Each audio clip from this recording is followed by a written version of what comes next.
আমি যে এই জিনিসগুলো কালেক্ট করলাম, এটা কি আমি আমি হচ্ছে কারো দেখানোর জন্য কালেক্ট করছি নাকি আমি কার জন্য কালেক্ট করছি? প্রত্যেকটা জিনিসের প্রুফ এটার ভিতরে ঢুকায় রাখছি। আমি যে প্রথম ভিডিও বানাইছি, প্রথমে প্রমাণ কালেক্ট করছি, তারপরে ভিডিও বানাইতে বসছি। প্রত্যেকটা মানুষের নাম লেখা পর্যন্ত কালেক্ট করছি। এগুলো গাছ খামই গেলাতে আমি প্রচুর বিচার, আমার প্রচুর বিচার আইছে। আচ্ছা, আমি ভিডিও আপলোড দেবো, কে ঠেকাবে ঠেকাক, চ্যানেল আমার যাই যাবে। আমি প্রমাণ ছাড়া ভিডিও আপলোড দিব না। ও তো আমার কত বলে জালিয়াতি পেমেন্ট করছে, আমি দেখাইতে পারবো। তুমি যা ভিডিও দেওয়ার দাও, তুমি যা ভিডিও দেওয়ার দাও, আমি তোমার কোনো রায় দিব না, তুমি যা ভিডিও দেওয়ার দাও। Welcome guys, welcome back. তো কেমন আসো কলিজার ভাই ব্রাদার?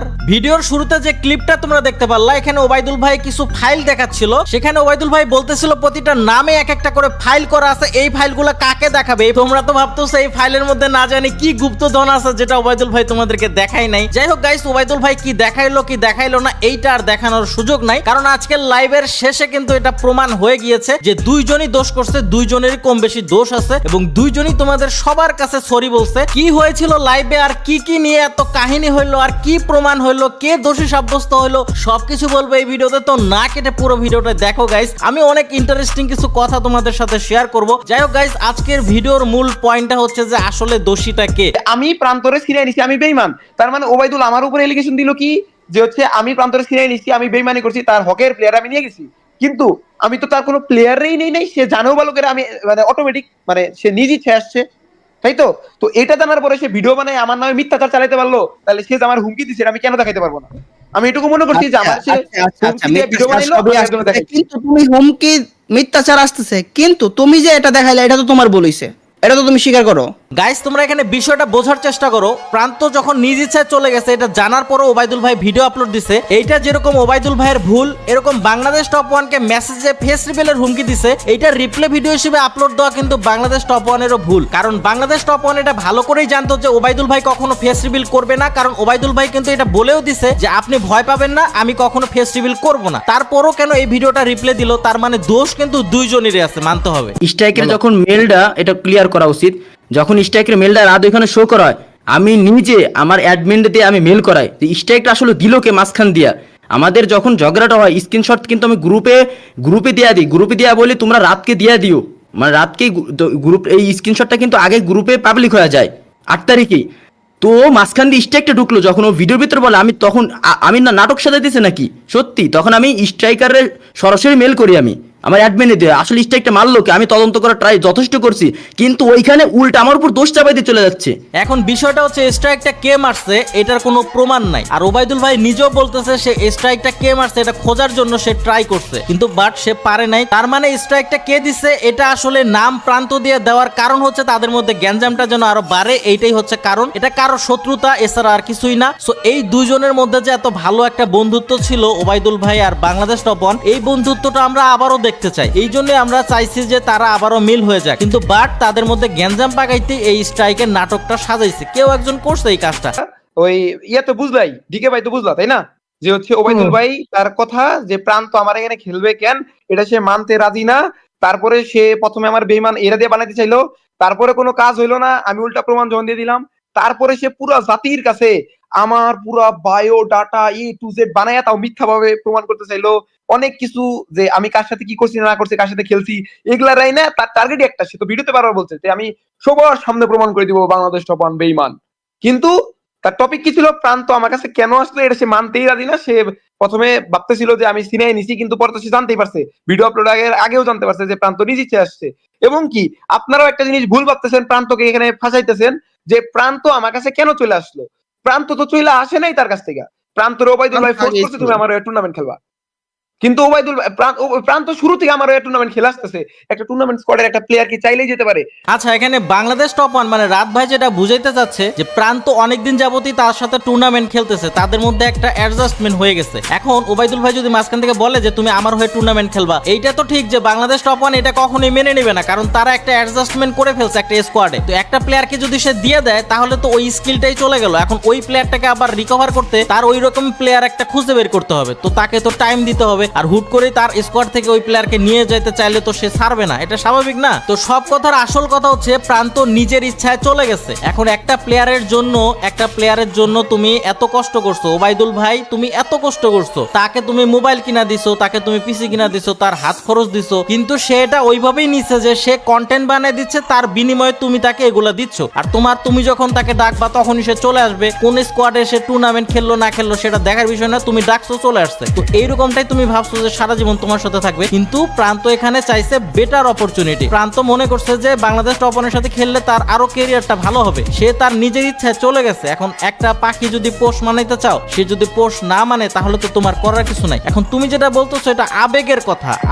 আবেগ দিয়া তো আর দুনিয়া চলে না, আবেগ দিয়া দুনিয়া চলে না, ঠিক আছে? আবেগ দিয়ে কখনো দুনিয়া চলে না। আমি একটু সুর দিয়ে বলে দিলাম, যাই হোক এটা সুরে সুরে কথা বললাম। তো আবেগ দিয়ে কখনো দুনিয়া চলবে না, তুমি সেটা ভালোভাবে জানো। আর এইখানে তুমি যতই চাও প্রান্তকে, তুমি যে লাইভের মধ্যে এত 6 ঘন্টা ধরে প্রান্তকে তোমার টিমে নেওয়ার জন্য, তোমার কাছে নেওয়ার জন্য এত চেষ্টা করলা, প্রান্তকে একবারও তোমার পক্ষে কথা বলছে? একবারও তোমার পক্ষে একটা পজিটিভ কথা বলে নাই। তাহলে পুরো লাইভটা দেখে আমরা এটাই বুঝতে পারলাম যে তুমি পুরাপুরি আবেগে আছো। তুমি ভাবতেছো যে তোমার সাথে যদি প্রান্তকে না দেওয়া হয় তাহলে যেন বাংলাদেশ টপনের সাথে খেলতে না দেওয়া হয়, এইটাই বিচারকদের বিচার হওয়া উচিত। বাট বিচারকরা আবেগের কোনো বিচার করবে না, কারণ আবেগের কোনো বিচার হয় না, ঠিক আছে? তোমার আবেগে আছো তুমি বর্তমানে। সো আবেগের কারণে বলতেছো যে প্রান্তকে তোমার লাগবেই, বা তোমার সাথে না খেললে যেন কারোর সাথে খেলতে না পারে। আবেগের জন্য বলতেছো যে প্রান্তর কারণে বাংলাদেশ টপন তোমার সাথে বেইমানি করছে। তো গাইস ফাইনালি তোমরা জানো লাইভের শেষে দুইজনকেই দোষী বলা হয়েছে এবং দুইজনই ক্ষমা চাইছে তোমাদের সবার কাছে। তো আশা করি তোমরা সবাই তাদেরকে ক্ষমা করে দিবা, কারণ অনেকেই আছো বাংলাদেশ টপনের ফ্যান, অনেকেই আছো ওবাইদুল ভাইয়ের ফ্যান। সো অবশ্যই আমরা চাই তোমরা মিলেমিশে থাকবা। আর আরেকটা জিনিস তোমরা কমেন্টে কখনোই সান্ডার ওবাইদুল কিংবা টোকাই বাংলাদেশ টপন এইসব কমেন্ট করবা না, তোমরা মিলেমিশে থাকো। বলে আমার যারা অডিয়েন্স আছো, যারা আমাকে ভালোবাসো, যারা আমাকে সাপোর্ট করো, আমি চাই তোমরা এই বিষয় নিয়ে আর একটা টু শব্দ করবা না। এই যে এত কাহিনী যে ঘুরে গেল, এগুলা কিন্তু মেন ঘটছে তোমাদের জন্যই। তোমরা আমার যদি এই গালাগালি না করতে, উল্টা কিছু না বলতাম, আমি কিন্তু বলতাম না এটা কথা। টপিক ওখানেই শেষ। তোমরা বলছো তোমাদের জন্য আমরা বাড়াইছে অনেক বাইরে গেছে।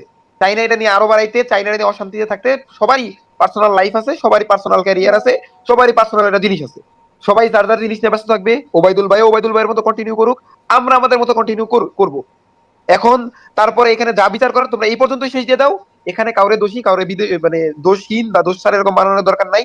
অন্তত তো মোটামুটি সার মর্ম বুঝতে পারছো, এইটুকুই জানো। ভিতরের গভীরে এত কিছু জানার দরকার নাই। কে কি করলো না করলো এটাও দেখার বিষয় দরকার নাই, কিন্তু কাউকে হেড দিবা না।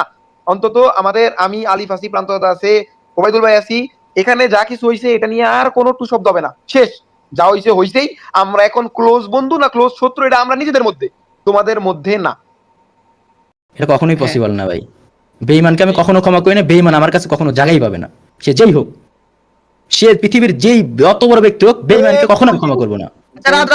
Guys, আমি অডিয়েন্সের বিষয়ে কথা বলবো এখন। বলবো না, এটা ভবিষ্যতের বিষয়, আমাদের পার্সোনাল বিষয়।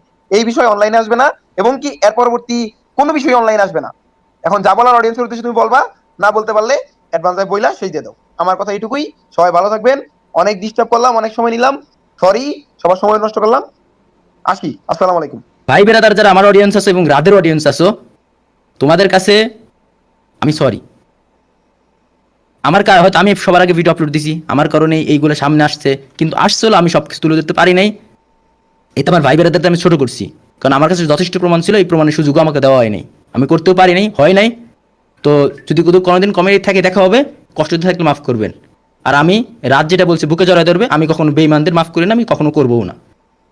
তুমি এটা বলো যে কখনো তোমার অডিয়েন্সের কাছে রাদের কমেন্ট বক্সে টোকাই টপন না রেখে না লিখে এরকম কমেন্ট। এইখানে টোলটা আগে করছিল, কে করছিল? যেই করছে ওই তো বলছে, ওই তো টোল শুরু করছে, সে আগে টোল শুরু করছে, আমি পরবর্তী করছি। ওকে, আমার কল আসতেছে। সে যেমন আগে শুরু করছে, সে তো আগে নাও করছে। সে যেমন আগে শুরু করছে, সে তো আগে নাও করছে, অডিয়েন্সটা না করছে যে এরকম কমেন্ট না করার জন্য। তুমিও তোমার অডিয়েন্সকে বলে দাও যে ওকে দেখতেছি। এখানে যেহেতু আমি বলি, এখানে আমার বিচারটা এমন, আমার বিচারটার আশা ছিল এমন, আমি বলতেছি আমার বিচারের আশাটা যেমন, যেহেতু সবাই এখানে বড় সিনিয়র ইউটিউবার আগে যার যার মতো সেই চলুক। যদি এখন এমন হইতো যে আমি আমার মতো চলতেছি, রাতের মতো চলতেছে, মাঝখানে ছিল প্রান্ত নিয়ে এত বড় একটা গ্যাঞ্জাম ছিল, কিন্তু লাস্টে প্রান্ত রাতকে পাওয়া গেল, রাত এইখানে জিতলো। আমার উপর একটু হলেও অন্যায় করেছে এটা আমি জানি। তো অডিয়েন্সের কাছে আমি একটা কথাই বলবো যে অন্যায় হোক ভাই শেষ করতেছি, সেম কথা বলছি, যেটা সত্য এটা আমি বলে যাবো, সত্য আমি বলবো, যেটা বাধা যেই মোল্লা সেই আসুক। এখন অডিয়েন্সের কাছে বলবো, আমার যারা অডিয়েন্স আছে ভাই বেরাদার আছো, রাদের কমেন্ট বক্সে উকিও দিবা না, আমাকে আমার সাথে ক্লিয়ার করো, দিবা না, কেউ তো গালি দিবা না। না এগুলো পরে বলো, আমার সাথে তুমি আগে ক্লিয়ার করো। ওকে ভাই বলেন। প্রান্তরে তুমি বলতেছো প্রান্ত রাদের কাছে চলে গেছে, প্রান্ত তো এখনো তোমার সাথে যে এরকম ছিল এরকম থাকতে যেতেছে, তুমি তার সাথে র্যাঙ্ক খেলো, তুমি তার নিয়ে র্যাঙ্ক খেলো, সমস্যা নাই তো। ভাই আমার আইডি কয়দিন থেকে র্যাঙ্কে? 2 দিন আমি একাই খেলতে পারি, টানা 24 ঘন্টা 48 ঘন্টা আমি একাই খেলতে পারি, ওটা নিয়ে প্রবলেম নাই। আইডি 2 দিন থেকে ভাই, আপনি এই জিনিসটা আবার বোঝানো তাইলে প্রান্ত কি হলো? প্রান্ত কি 2 দিন আইডি থেকে ভাই, ভাই 2 মাসে 2 দিন আইডি থেকে, আমি 2 মাস 2 দিন মাত্র আইডি থেকে, প্রথম 2 দিন, তারপরে কি বাকি দিন আইডি ব্ল্যাক লিস্ট চলে যায়, খেলা যায় না ভাই, র্যাঙ্কে আইডি থাকে না। যাই হোক অডিয়েন্স, তোমরা মারামারি করবা না, কমেন্ট বক্সে কোনো গুতাগুতি কোনো কিছুই নাই। তো যার যার মতো শেষে ভালো থাকুক। অডিয়েন্সে বলো যাতে আচ্ছা আর কি বলবো না বলে। ওকে অডিয়েন্সে বলতেছি, তোমরা রাতকে টুকাই টপ ওয়ান বলিও না। একটা কথাই আছে না, রাখে আল্লাহ মারেকে, এই কথাটার মানে যারা বোঝে আর বুঝতে হবে না। বিচার সবচেয়ে বড় বিচার হলো আল্লাহর হাত থেকে হয়। ওকে তোমরা আল্লাহর রাস্তায় আমাকেও মাফ করে দাও, রাতকেও মাফ করে দাও।